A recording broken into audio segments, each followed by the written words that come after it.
জামদানি শাড়ির দাম লাখ টাকা, কিন্তু আমরা এই শাড়িটা বড়জোর 2-4টা অনুষ্ঠানে পরি, তারপর খুব যত্ন করে উঠায় রাখি। আমরা সচরাচর ইউজ করার জন্য ওই 2-4-500-1000 টাকা দামের তাঁতের শাড়িতে বেশি কমফোর্ট ফিল করি। আবার লাখ টাকা দিয়ে আমরা আইফোন কেনার পরেও আমরা ব্যাকআপ হিসেবে একটা বাটন ফোন কিংবা একটা অ্যান্ড্রয়েড ফোন ইউজ করি। এর মানে কিন্তু এই নয় যে দামি জিনিস ইউজ করলে নষ্ট হয়ে যাবে। এর মানে এই যে আমরা কমফোর্ট জোন খুঁজি।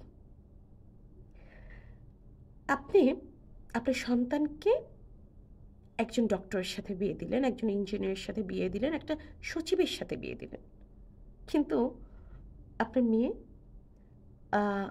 তার হাজব্যান্ডের সামনে কমফোর্টলি কথা বলতে পারে না, ভয় কাঁপে। কিংবা আপনি ছেলেকে বিয়ে দিলেন একটা রিচ ফ্যামিলিতে, সেখানে আপনার ছেলে মাথা উঁচিয়ে কথা বলতে পারছে না, অস্বস্তি ফিল করছে, বুকের মধ্যে অনেক পাহাড় জমে আছে, অনেক কথা বলার আছে, বলতে পারছে না। এইখানটায় এসে এখান থেকে এইখানটায় এসে থেমে যাচ্ছে। কি হবে সে টাকার? মানুষের জীবনে কমফোর্ট জোন সবচেয়ে ইম্পর্টেন্ট।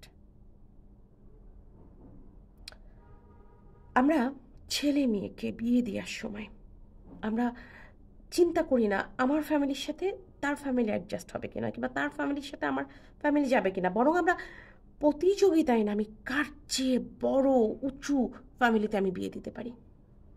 ছেলে বাপের গাড়ি আছে, বাড়ি আছে, কততলা বিল্ডিং আছে, এটা আমরা দেখি।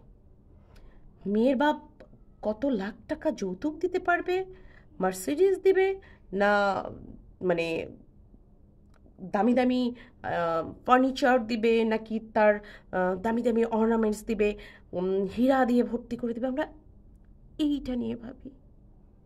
আমরা সন্তানের কমফোর্ট জোনটা ভাবি না। আমরা অসুস্থ একটা প্রতিযোগিতায় নামি। মাঝখানে বলি হয় কে জানেন?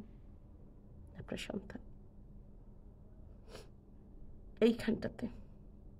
এইখানটাতে যদি শান্তি না থাকে, দুনিয়ার সমস্ত সম্পত্তি আপনার পায়ের তলায় এনে ফেললেও আপনি স্বস্তি পাবেন না,